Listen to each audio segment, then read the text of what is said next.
He brought a full bottle of ketchup every day to lunch. I don't trust the school's packets. And he guarded it like it was gold. He wasn't weird about it. He would just pull it out, use it, and put it back. But then one day, it was gone. Who took it? Somebody took my ketchup. Everybody around him played dumb. He stood up on his bench. I'm not joking. Give it back. Still nothing. He's frantically grabbing everybody's backpack and dumping it out on a big pile on the floor. People start laughing. He grabs the kid's tray, throws the food off, and smacks the kid in the face with it. You think this is funny? He's grabbing milk cartons and throwing them on the ground. They're exploding everywhere. There's milk everywhere. At this point, teachers are all running over to him, and security was called. They shut down the entire lunch period. And for some reason, they forced everybody to clean up, even though it was this kid's entire fault. He only got a detention for this. But the next day, he came back to school with a new ketchup bottle.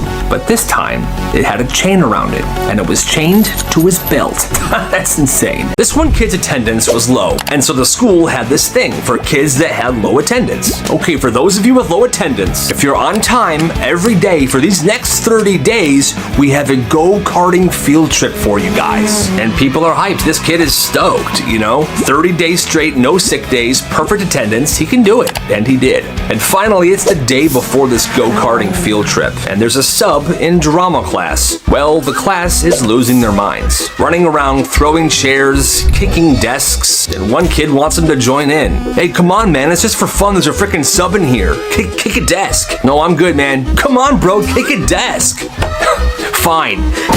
So he kicks a desk, but this desk fell over and onto somebody's foot.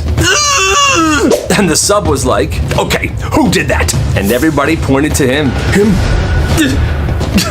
What the heck, man? Everybody was doing it. For some reason, he was the only one blamed, even though the entire class was acting a fool. And guess what? You're not going on that trip anymore. Too bad, no more go-karting trip. That is a tragedy. There was this one kid in middle school. Everybody called him scrawny. All the girls said he was like their little brother. Hey, Carla, how you doing today? Hey, Billy, I'm good. Aw, you're so cute. You're like my... Ooh, tough break, little guy. Girls will like you one day. Maybe. He hated it. Scrawny, short, little brother. Nobody ever took him seriously. But that summer, he had a last straw moment. He disappeared for 2 months, and he was lifting weights in his garage. Push-ups, curls, running in the heat. He even grew a few inches as well. By the time school started again, he was almost unrecognizable. Yo, Billy? Hey, what's up, Gus? Oh, hi, Billy. Sorry, can't talk right now. I'm heading to football tryouts. Suddenly, he wasn't people's little brother anymore. He was the buffest dude in school. And the same people that used to laugh at him were now basically bowing down to him. Definitely the craziest glow-up that school had ever seen. That's wild. The kid sits in the passenger seat. No coat, soaking wet shirt. He's shivering. His mom's driving. Her eyes are straightforward. She didn't ask him what happened. She didn't offer him a towel or anything. She just sat there. She didn't say a single word to him the entire ride. He just sat there in silence, freezing. It started during third period. A girl in his class showed up without a jacket, and she was wet from the rain. She was embarrassed. She was shivering. So this kid was like, hey, here, take my hoodie and my coat.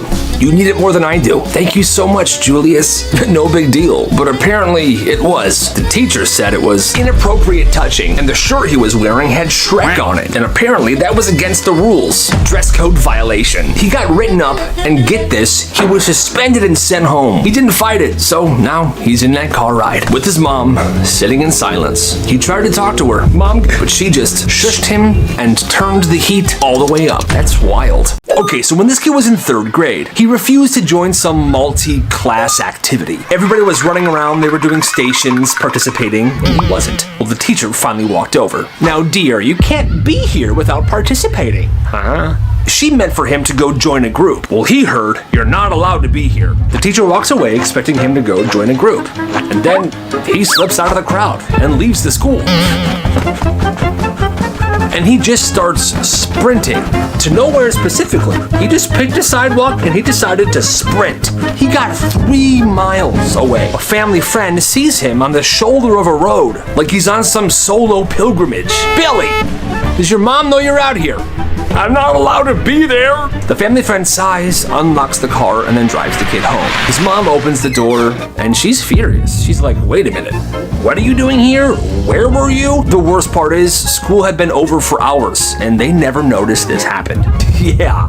That's insane. This substitute was doing a terrible job. Class, please listen up. Kids are talking over him. They're throwing stuff around. Settle down, everybody, please. But it's useless. One kid in the back row shouts, "Bro, you suck at this. I could teach better than you." The sub glares him down and then says, "Okay then, do it." The kid shrugs, walks up to the board. Okay, all right guys, well, let's just start with the next section.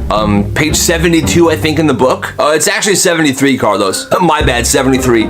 Thanks for checking me on that, Steven. Somehow everybody's listening and paying attention. This kid's cracking jokes, calling on students, he's explaining these lessons, and for the first time all day the room is silent. By the end of class, the sub is just sitting there with his arms crossed. Oh, all right, that's the bell, guys. Thanks. Have a good rest of your day. It's unbelievable. I told you, you suck. Peace out, teach. That's insane. Genius. So this kid had leftover candy from Halloween. Suckers, sweets, stuff like that. And at first he brought a little bag to school to share with his friends. But then other kids started asking, "Yo, let me get a little taste. Do you have that ding dong?" More and more kids started asking him for his candy or his treats. So he flips a switch and turned it into a business. He calls it the 25-cent store. Every item's a quarter. Well, he makes about $50 in a week. So he reinvests this money. He goes to the dollar store. He buys bags and bags of candy and brings it back to school. He raises prices and he keeps selling. All right, brand new inventory, but this time it's 75 cents each. But it's worth it, I promise. And still, he sells out. From that batch, he ends up making $144. And he's not done. He still has more product. And he plans to invest this money. But then a teacher comes up to him. "Excuse me, why are kids handing you quarters?" Hi, That's what I thought. That teacher shut him down. It was over. The thing is, it was a harmless business, and people actually liked this service. Teachers just don't like kids to succeed these days, huh?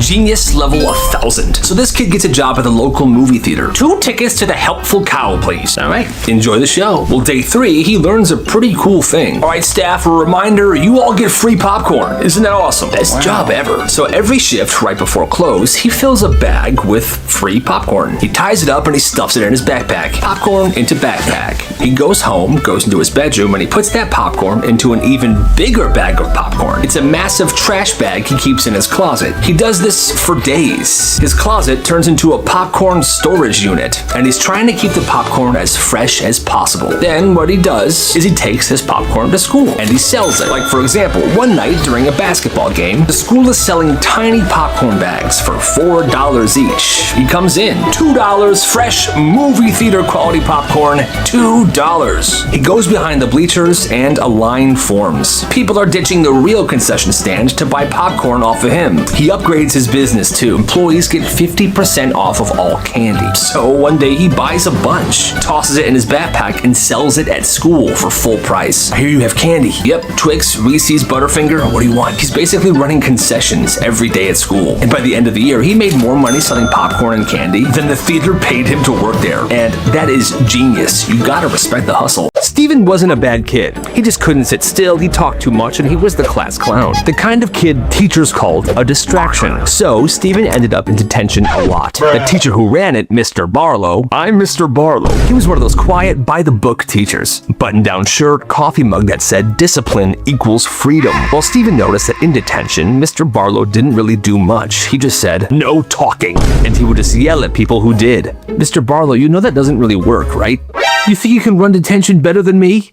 "Yeah, I do." First 2 weeks go by, and Steven starts running detention. He was even in there when he didn't have a detention himself. He began playing calming music, he had snacks, and he told the people, "Help yourself to some food, listen to some tunes, and just do your work, guys. Talk amongst yourselves, but don't get too crazy." And immediately, the students that would have detention respected it. It worked very well. Huh.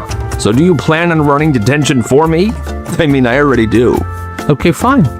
You're my assistant then. And this just took off. Steven began organizing seats, having people check in, cracking jokes to keep it light. He would even play movies in the background while students worked. And it actually stopped feeling like a punishment and more like a structure. Even the principal notices. "Mr. Barlow, you're doing amazing with detention. These students are behaving so well these days. Actually, you can thank Steven for that."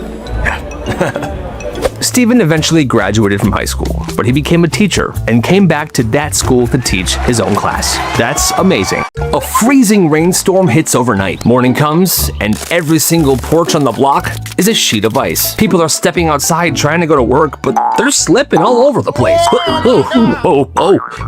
But one kid, Billy, he planned for this. He saw the winter storm warning early, so the day before he went to Home Depot and he bought 4 giant bags of ice melt with his Christmas money. And that morning at 7 a.m., he's outside in slip-proof boots, dragging a red wagon full of salt. $3, I'll melt your whole porch and driveway. $3, I'll melt it all. And the people that didn't have salt themselves, because this was very unexpected storm,